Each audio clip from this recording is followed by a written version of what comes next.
This is the handover of the Elddis Signature 185, which is a 2018 model and it's exclusive to Tyne Valley Motorhomes.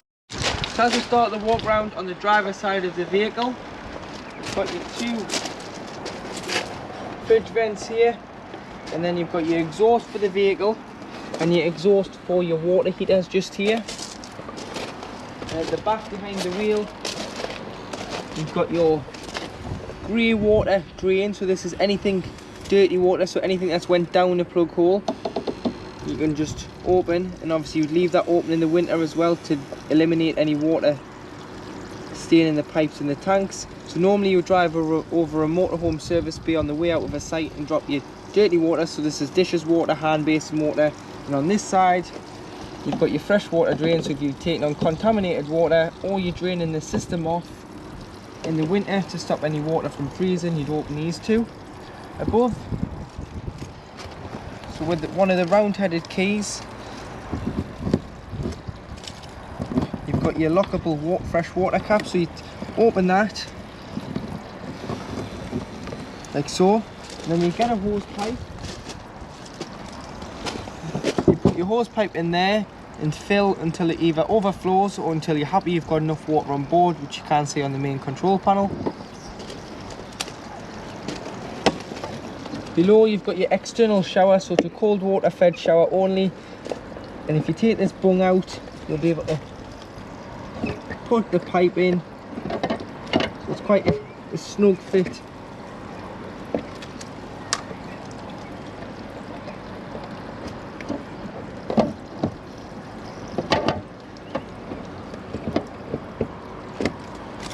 So, remove that, your fitting goes in there, and you've got a trigger gun on the other side. Ensure the pump's on and you'll be able to hose the dog off if he's been on the beach, or the kids.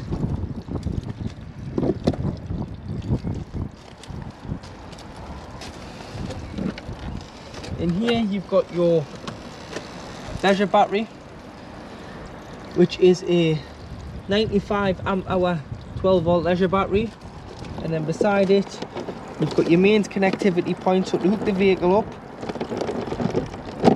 you get your hooker blade, lift the collar, slide it on there, put the wire through the groove so you can lock the locker, and underneath the hooker blade, if you look, you've got a 3-pin mains plug, so when the hookup is in this will work, and what you'll be able to do is plug an extension in there, throw it underneath the vehicle and have mains power underneath your awning.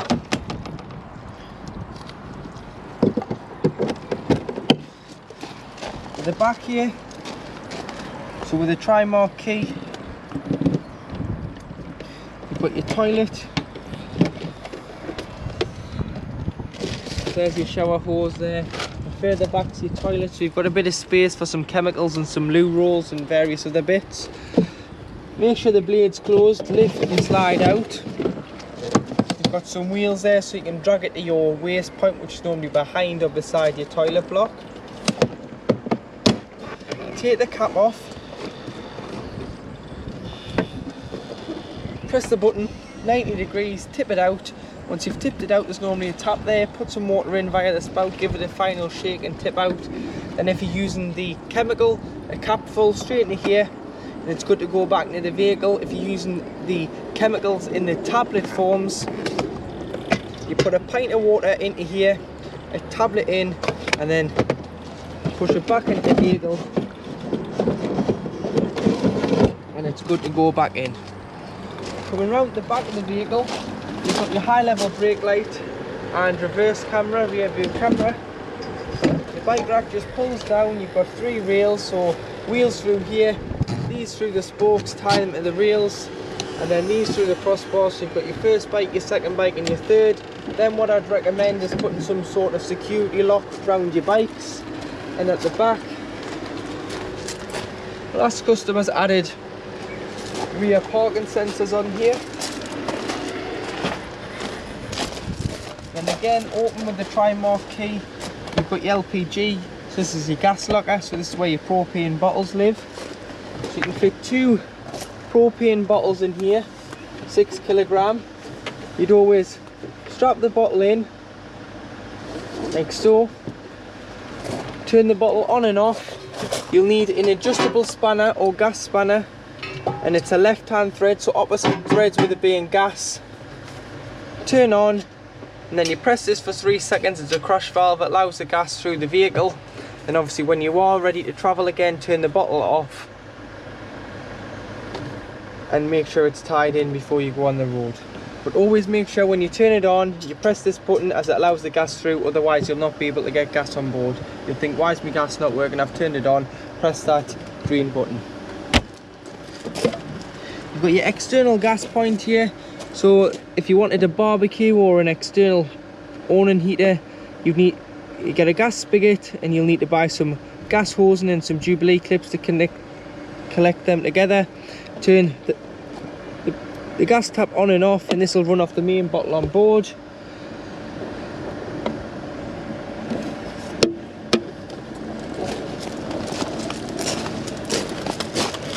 And then to lock the door, you use one of your Habitation keys, so one of the round ones. So this number ends in 89. You go down to lock, up to open, and then come to the passenger door. You've got your diesel, which opens with the main Peugeot key, and below you've got AdBlue. So when the AdBlue light comes on, it'll look like a exhaust light between the temperature and fuel gauge. And it's a 19 litre tank, and you simply fill. Either you can buy it on the pump from most garages now, or you can buy it in the drums and fill yourself. But as soon as the light comes on, if you do fill it up, just because with it being a new clean Euro 6 engine, if this was to drain completely out, the engine wouldn't start, and if it was to get too low, the engine would go into limp mode just to protect itself, so that it wouldn't go over 50 miles an hour. On the passenger door, you've got your tyre pressure, so 5 bar on the front, which is 72.3 psi, 5.5 bar at the back, which is 79.5 psi. You've got your jackknip brace and a tone eye in there for your spare wheel. And then under here is where your engine battery lives, so it'll be lifted through the carb floor. And your bonnet release is on the side of the dashboard. Underneath here, you've got all your fluids to the left, so you've got your screen wash, this lifts off, and you've got power steering and radiator fluid, brake fluid, oil filler and dipstick. Then should you be jump starting, you'll need an earth off there, and if you just put the key in here, you'll get your positive contact underneath there. You'll notice on here, this is your weight plate, so it's 3.5 ton gross vehicle weight, and then you've got 5.5 ton train weight. Your spare wheel is located underneath the vehicle, and you'd use the toolkit underneath the passenger seat to get the wheel down. So to operate your awning, which is a Dometic Omnistar awning, you'd put your handle in here and wind out until you can reach inside of the canopy, probably to about there. And then what you'll want to do is there's 2 legs on the inside, so if you just push, it's on a spring-loaded clip, so push, this will come out. You've got your telescopic height, so you can adjust the height, and this little clip you push up. Don't be frightened that you're going to break it, you push it up to lock the telescopic leg in, so you do that on both sides.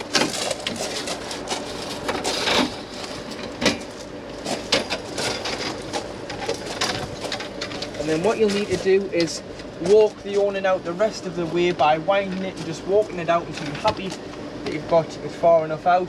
Should the wind speeds be over 15 miles an hour, don't use it. And especially if you go in for the night or go to bed, make sure the awning comes in with you and you don't leave it out. And then you clip the legs back into place here. But should you be using a drive-away kit, so a drive-away air awning, so this is just like a sun canopy, you wanted to enclose this space.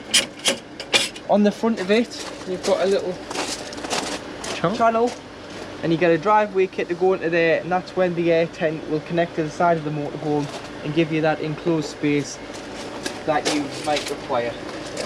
Put the handle in, wind it all the way back in, Obviously if you're using the rafter bar, it will clip on at the front there,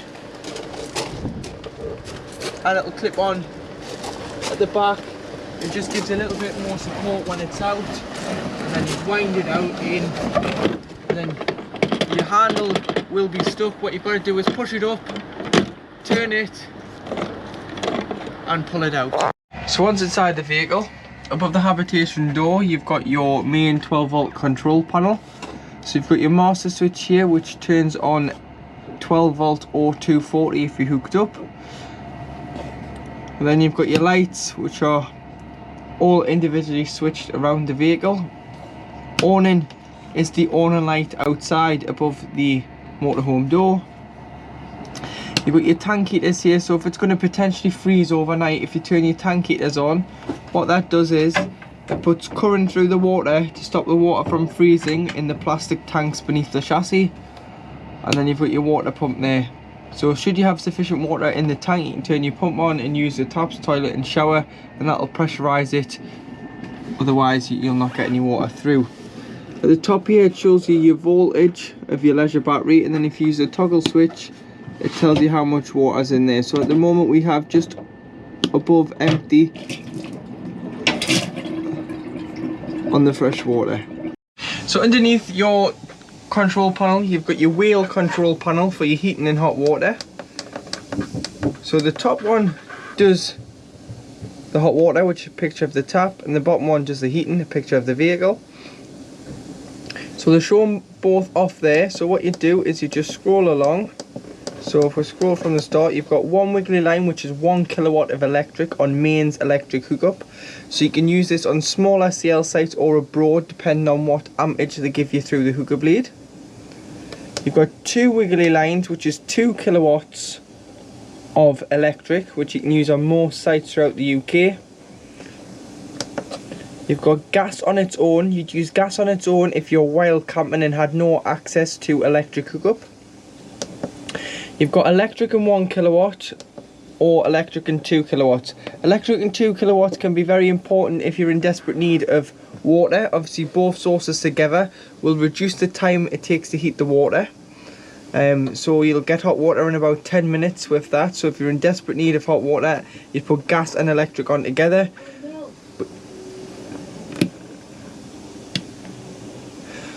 But you will have to have electric hookup and gas together. So it's no good trying to use the electric side if you're just on a wild camping when you're just on gas. It needs to have electric hookup in the vehicle and the gas bottle needs to be on.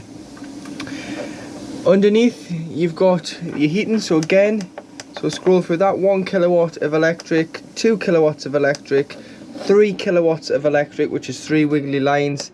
Then you've got gas if you're wild camping and you are trying to heat the vehicle parked in a field or in a car park. Or you've got gas and 2 kilowatts of electric, which will reduce the time it takes to heat the vehicle, and you'd use this more in the winter months just to get the vehicle up to temperature.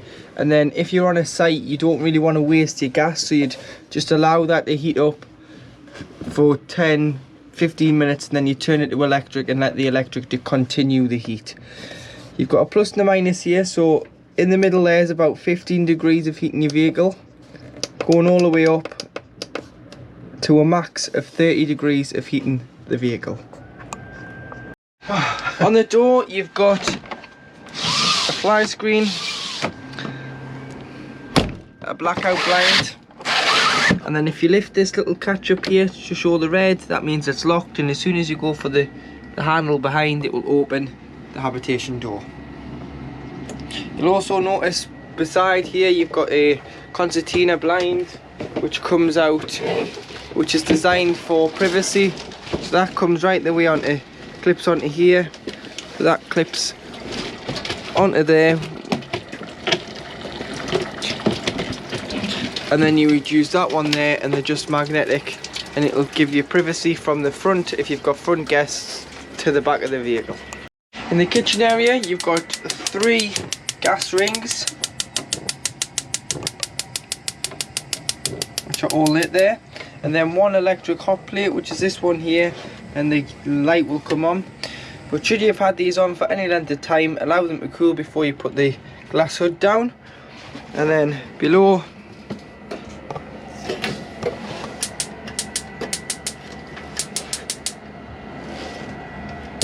you've got your grill, like so, and then below the grill you've got the oven.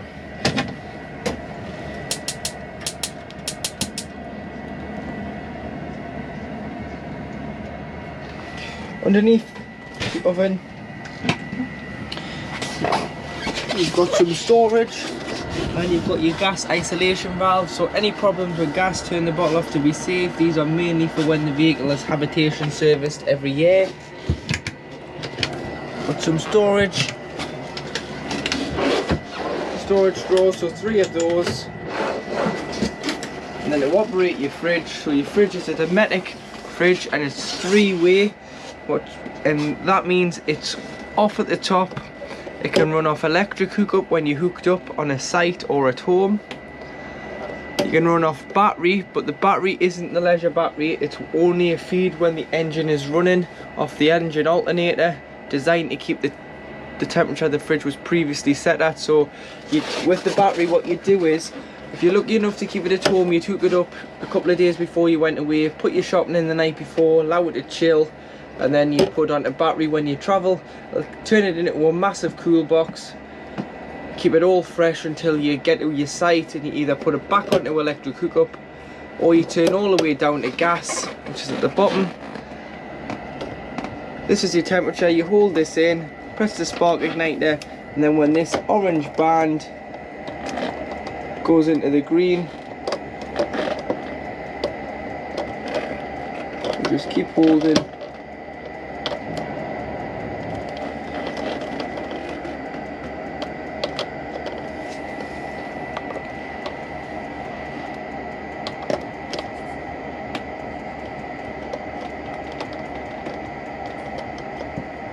Like so, so it'll eventually go in the green. Once it's in the green, you can let go, and that is lit on gas. So that's how you'd obviously use your fridge when you are while camping, on gas. If you are on a site, you'd use it on electric, and when you were travelling between sites or from home to a site, you'd use battery if you have shopping on board. Then what you will need to do is, when you're putting it away for any length of time, allow everything to be removed from your fridge, clean it out, and then if you press this catch in, these 2 lugs will pop out like so, and then it stops the door from shutting on itself and allows air circulation in and out the fridge, so it stops any mold and bacteria growing. So to operate your Daewoo microwave, press Eco. It's on mains electric only. It's an 800 watt microwave, and the plug is just up here so you can unplug it should it be causing you any concern or you need to replace it. You just unplug it. At the back you'll notice that there's a solar panel, so there's a solar panel there, and it's charging your leisure battery only, and it's flashing green, which means the leisure battery is fully charged. And in here you'll also notice that you've got a plate rack and a cup rack for your crockery when travelling. It's just sitting there, and your lights for your kitchen are just here. You've got 2 3-pin plugs, and they'll only work on electric hookup. And behind you've got your kitchen window, so you just release, same all the windows, just release and turn to keep the window out, release to bring it in, and then you've got a fly screen and a blackout blind. But all windows and skylights must be shut securely before you start travelling. So underneath your single beds on the 185 behind the kitchen area, so you've got some storage. You've got your awning winding handle and your rafter bar there. That's your water pump and filter. This is obviously where you hook the vehicle up from the outside of the vehicle. And your main battery fuse, a 25 amp, is just here. So if you ever get any problems with 12 volt, try this fuse as well, that you haven't blown the main fuse. But all the other fuses are just in here. So you've got all your trips on mains electric at the top, and then at the bottom you've got all your 12 volt fuses. So it would be a good idea to carry some spare blade fuses just in case they do blow. You can fix the fuse by just replenishing it. And then at the back here, this is your space heater. So this is what's heating the vehicle. And should you get a red exclamation mark on the control panel beside the picture of the vehicle or the tap, but it's more for the vehicle for this one, there's a little red button just beside this vent. If you just press and hold, it will reset the control panel for the space heater, which is heating the vehicle only. And there'll be one exactly the same on the water heater. And to the opposite side, you've got storage drawers underneath the single bed on the passenger side of the vehicle.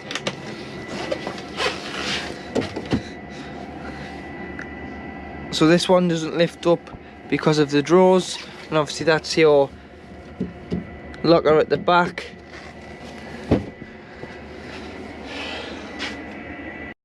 Above the bed is where you'll find your TV bracket. So this just clips into the TV, and what you can do is you can lift the telly off when travelling. It's always best to lift the telly off and store it away when travelling, as it doesn't put as much pressure on the bracket. So there you just get your 4 screws and screw onto your telly, then you can push that in the front or the back, depending if you're in the front lounge or in using the beds. Got a 12 volt to TV point 240 socket, so you've got 2 of them and 2 USBs which are 12 volt. And above you've got your TV aerial, so you'd loosen the nut off should you be struggling to get a signal, push the stem up, and then you can use the black collar here to direct the aerial. But a tip is just to look where the other motorhomes and caravan aerials are pointing on your site, and obviously when you're travelling, the stem needs to be pulled securely in and the nut needs to be fastened, as you don't want the wind to get underneath the aerial and rip it off the vehicle. On the back you've got a TV booster, so you can boost and minimise the signal via this little wheel here, dial. So you can, should it be too strong you can turn it down, or should you not be getting a good enough signal you can turn it up and see if you can get a better signal on the TV booster. So to operate your toilet you need to ensure the pump's on, then you'll be able to press the button and you'll get your flush. So we filled the vehicle up with water, so now we have enough water in to use everything. So flush your toilet, the blade on the bottom you've got to slide that to the right. So always flush before use, lubricates the blade, open the blade, use the toilet, then flush after use, and then slide to the left, which shuts the hatch, the blade on the toilet, and ensures that you can get it out from the outside.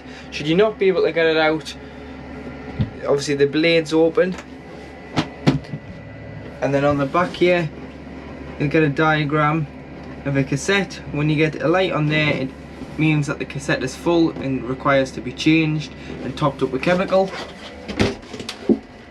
You've got your large wardrobe, toiletry cabinet underneath,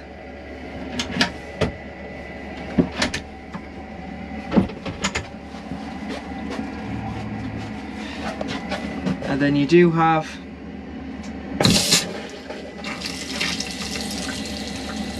hand basin tap, and that water's lovely and warm there, and a push plug. And then in your shower, so first of all, to keep your screens back when travelling, you've got a little turnbuckle here, so when you're travelling that'll keep the door back. And then when winterizing, if you remove your shower head, as you can see there, the hose has got quite a loop in it. Allow the hose to lie in the shower tray, and any water that's in that hose will drain out through the shower tray plug hole, and the waste would be open outside, and leave all the mixer taps throughout the vehicle in the open position. So underneath the two front bench seats, because this is a 4-berth, Elddis have a berth for belts policy, so there's another 2 belts stored away underneath here. Travelling seats, so what you need to do is remove the cushions. There's 2 clips here, so if you push the board up slightly, push them back like so,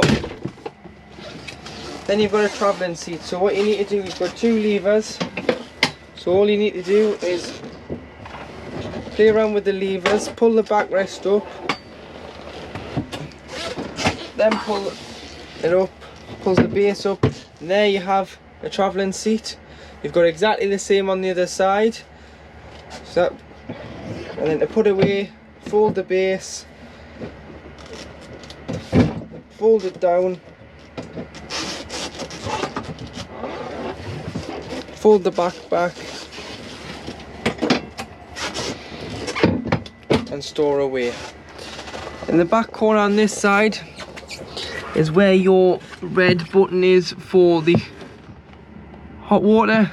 So for heating your water, this is a reset. Should you get a exclamation mark on the control panel, you'd come and press this button. And then to drain it off in the winter, because this boiler holds 10 litres of water at any one time, it's very important that you drain it off, because frost damage isn't covered by a warranty. So when it's facing the side of the vehicle, it is closed and holding 10 litres. When it's facing the back of the vehicle, the 10 litres of water starts draining directly out underneath the chassis. Leave it open through the time you've got the vehicle stood up in the winter and you're not using it. Stops the water from freezing. Open all the mixer taps throughout the vehicle. Open the fresh and the waste outside the vehicle. Take your shower head off your shower hose and allow that to lie in the shower tray. And that basically eliminates any water from in the pipelines and the tanks of the vehicle to stop the boiler, the tanks and the pipes from potentially freezing and bursting. And that is how you winterize the vehicle and stop the water from freezing on board. And to make the bed at the front, all you need to do is lift and slide the latch system into each other, and then you'd use the backrests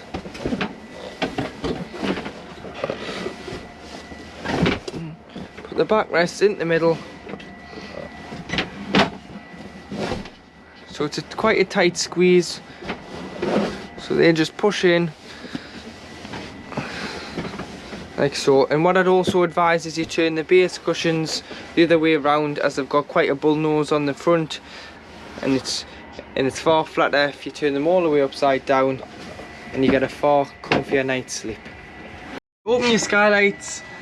This one's above the back bedroom area, so you pull down and slide, but obviously make sure this is shut before travel. And then you do have a blackout blind, and on the other side you've got a fly screen. You always make sure that the lugs are locked into the plastic lid, and that means it's securely shut. To open this styled skylight, it's exactly like the windows, so you've got 2 little buttons. You push, turn, open it up. You've got a big bar here, so should you want it open and you want ventilation but you don't want it to keep springing on the gas strut, you can put this gas bar in here, turn the little catches on top, and that locks the skylight in place. But like I've said, it must be closed before you start driving. Blackout blind, fly screen, clip in the middle, departure 2. So now in the cab, to the right of the driver you have your handbrake. Then on the doors you've got your electric windows and electric mirror adjustments. You've got 2 adjustments on each mirror, so you've got the top and the blind spot. And then to black the doors out on an evening, you just pinch, slide along. You've got your MS car blinds, but you do have the curtain as well. This is more of a thermal insulation curtain for the winter months. And then on the windscreen you've got, so you'll have to remove your sat nav and the whole holder, and then that just magnetic them, so that will black the windscreen out, and then just store away like so. Down here you've got your headlight adjustment and rear fog lights. You've got your trip computer, so it tells you your average consumption, your range, your travelling times, your distance travelled and so on, all through there, through the screen here. Lights and indicators, and then at the bottom here you've got off in the middle, up for cruise control, which brings on the green light. You get your desired speed and push up. Should you want to go any faster, you can push up from here on the stalk, or you can slow it down, and if you cancel it with a foot brake or here, you can resume it as well, so it'll go at the last speed that it was set at before the engine was turned off. Or below you can have a speed limiter, so you can limit the speed. So if you go up slowly, it'll go up in 1s, press and hold, it'll go up in 5s, so you don't go over the speed limit. But the vehicle does have a kick down function, so if you go for the accelerator, push the accelerator further to the floor, it will override the speed limiter to stop any collisions from happening should you need to get out of a situation. Volume, mute, hands free. This will scroll through your radio tracks and your media, so that'll do all that. You've got ASR off, which is another word for anti-slip relief, so it's just traction control to turn it off. Hazards, locks the cab doors, and you've got your heated mirrors. USB and 12 volt for charging purposes only. You've got a USB and an auxiliary here for the radio input.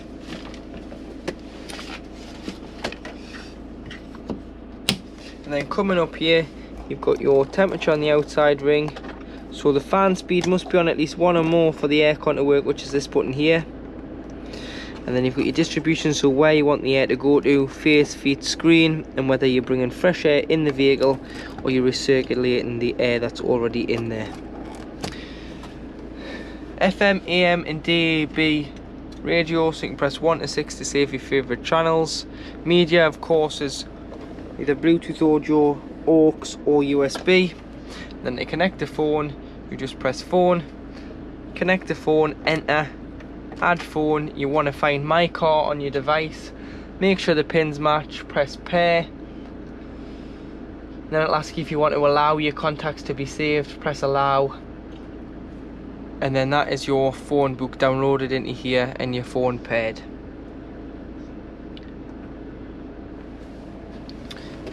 Glove box here, and heated and cooled glove box at the top there. So if you've got any chocolate or sweets or little bottles of water, put them in there. It'll save you getting up from the fridge when you're travelling and stopping. As long as the aircon's on, that'll keep them lovely and cool. And then you do have your rear view camera, so that's on permanently, no matter if you're in first or sixth. And then obviously in reverse, this vehicle's been fitted with parking sensors, so when you go into reverse you'll hear the little beep. The little speaker's just on the back of that bed there, and it'll help you when reversing. But you do have this camera on all the time as well. So to operate your Garmin sat-nav, which has got a built-in dash camera, so it's recording as we speak on the front there. So you go to where to, and you can put your address in, and either enter a postcode, a town, or you can change the country. So if you go abroad or you go to Scotland, you may want to change it to Scotland from England, as it'll find better streets up there. So you just press change country and put in what you want. So Scotland you can change, or you can change it back to England. You can view a map should you want to just know where you are. It'll tell you your speed in the bottom corner and how high you are. And then if you go back to where to, it'll tell you all the UK sites from the Motorhome and Caravan Club, the certified locations and the European sites. So that's all built in there, and then it does have nearest petrol stations, restaurants, attractions, and TripAdvisor. So you can see and locate yourself to the nearest petrol stations or restaurants should you be out driving and you just want to pull over and go to a site. So with the sites, you just go sites, and it's found sites. So the nearest one to us is Durham, the Grange site.